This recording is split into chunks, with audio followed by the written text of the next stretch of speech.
Hello again, it's Clinton here, and today we're not looking at Destiny for once. We are checking out Wolfenstein: The New Order.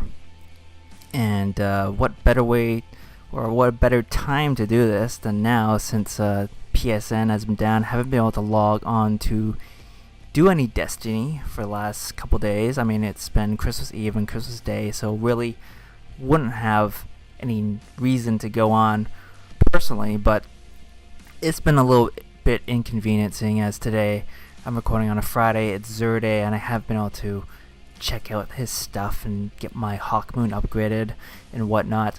But we're looking at Wolfenstein: The New Order. I've been meaning to do a feature on this game for quite some time. And, today, as I said, is Friday. It's Boxing Day here in Canada, so it's a big retail shopping day for us Canadians. And what better way to commemorate the holiday season and consumer spending than by doing a feature about a game that's about shooting Nazis in the 1960s, right? And that's really what this game is about. Wolfenstein, of course, it's the latest in the long-running series of Wolfenstein games that goes all the way back to the 1980s. And, why now? Why should I really be focusing on this game now? Well, it's sentimental value. I had a lot of good memories playing the original game, which is called Castle Wolfenstein, back on my cousin's Apple II computer. This was like a top-down game, and it was very stealth-heavy, and it was really groundbreaking at the time. It was really blew me away, actually, at how different it was from all the other games at that time. We're talking about like the mid-'80s here, right? Just to date me a little bit, I was just a wee little boy when I first was exposed to a Wolfenstein game.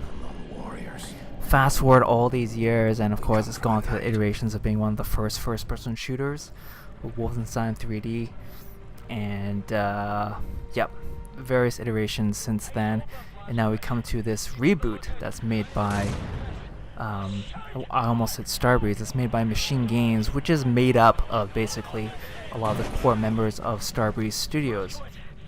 And of course Starbreeze is the studio that made the one good Riddick game. I think it was called Butcher Bay, and they also made The Darkness, which was one of the more interesting shooters from the last generation of consoles. So Starbreeze is largely a bunch of different people now, and they're still around, but a lot of the core guys are now at MachineGames, and this is their first game. And this game is published by Zenimax, which is like the Bethesda company. So yeah, where to start? I just wanted to do this playthrough series, just showing you the first couple chapters of the game. In this installment, I'm only still in I believe the first chapter, but over the next few videos, I'll basically just run through the first couple chapters, the opening to the game, which is excellent. I don't know about the rest of the game. I played a bit more since then. It seems pretty good. There's some ups and downs with this game, but overall I would say, as an introduction, I mean, this game really nails it, what they do.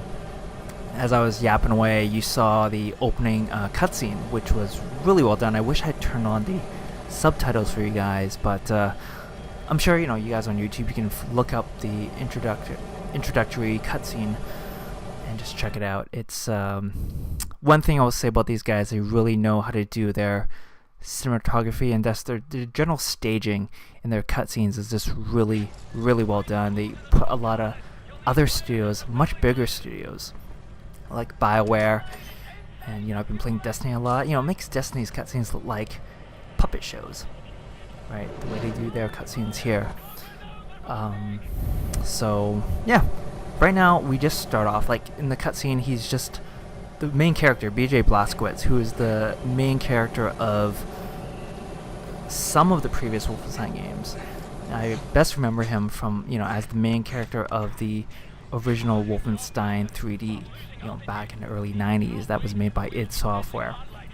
He was the square-jawed, GI soldier, American guy, all-American soldier. And, back then there was no backstory to him. He was just like literally this icon in your HUD that represented you and your health. As you took damage, the face would get increasingly more bloody and battered until you died and it was like a skull or something. Here he's actually a full-on fleshed out character. You're stepping in his shoes, and they really do a great job of actually not just making him Mr. Square-jawed, invincible super soldier, but actually making him a human being and making him feel like a real person. And he's very relatable. So that is just like one element of how they handle the story. This game, I should say, is completely single player. It's very story campaign focused. MachineGames was actually very upfront about not spending any time creating a multiplayer mode for their game. They're adamant that they just want to do a single player experience and do it right. And so I give them all credit for pretty much going against the grain of pretty much every other game, every other first-person shooter that comes out, with like a major release like this.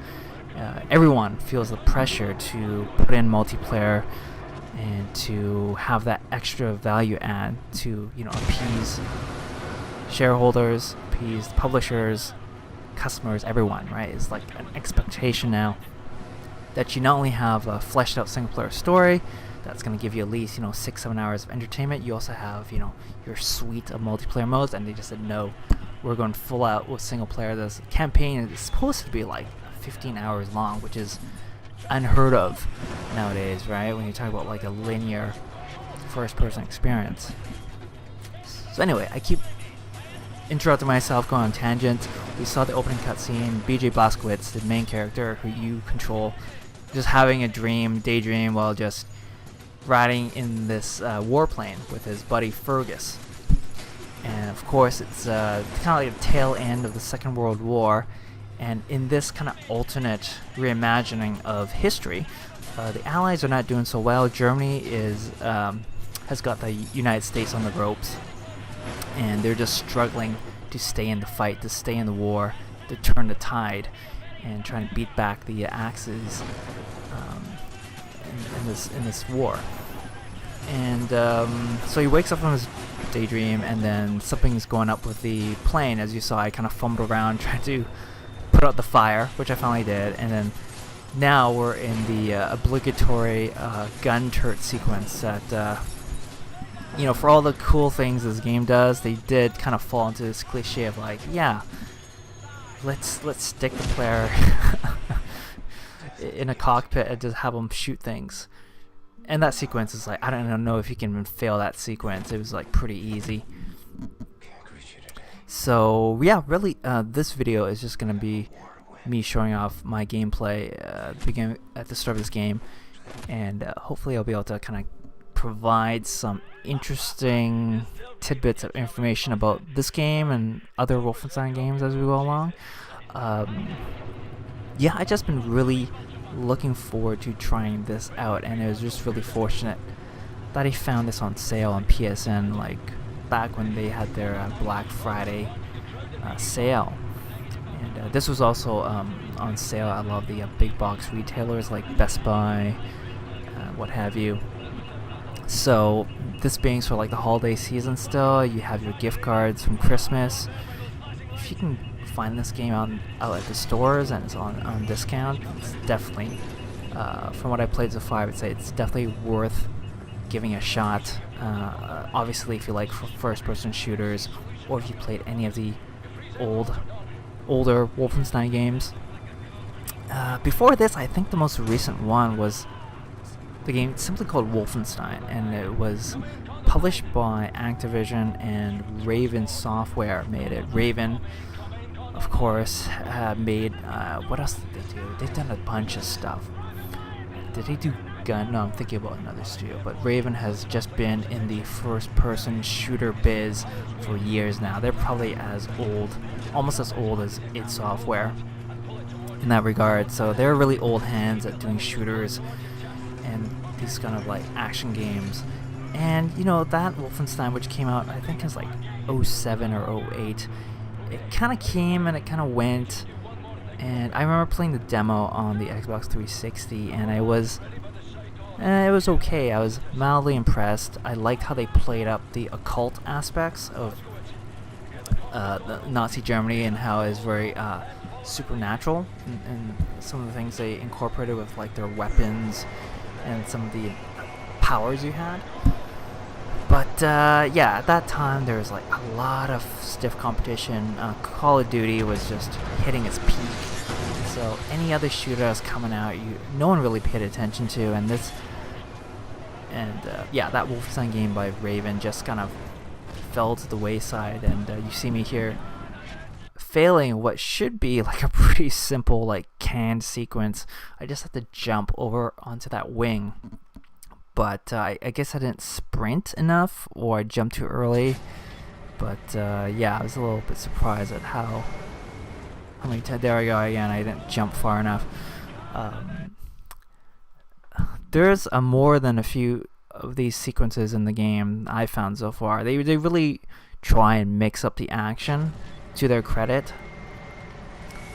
It's all very linear. It's very scripted, but I do appreciate that they at least try to mix up the standard run and gun stuff. And then when they actually do the cinematics, always so good. Like how they do the camera, how they do everything. It's like they learn a lot of tricks from filmmakers, just traditional filmmakers.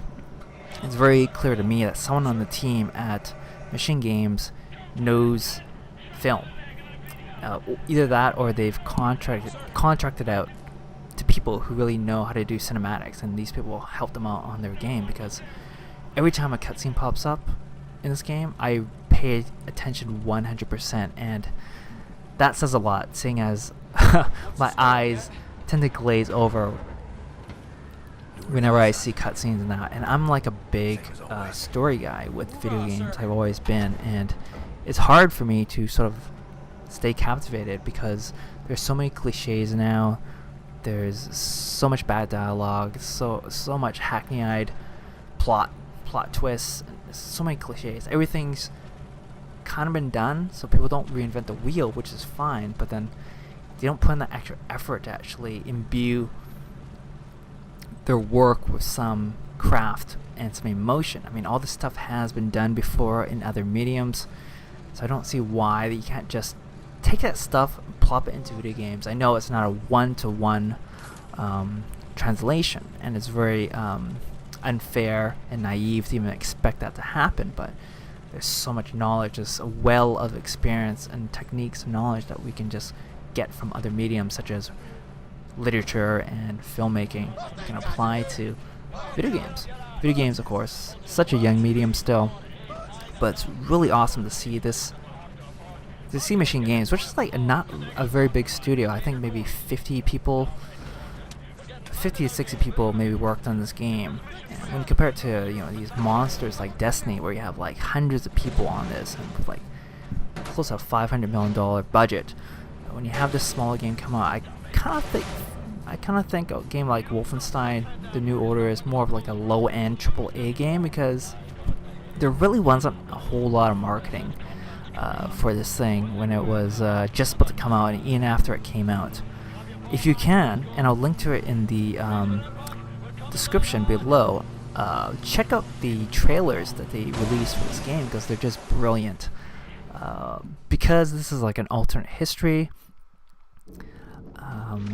Basically, the Nazis won World War II. This is not a spoiler or anything.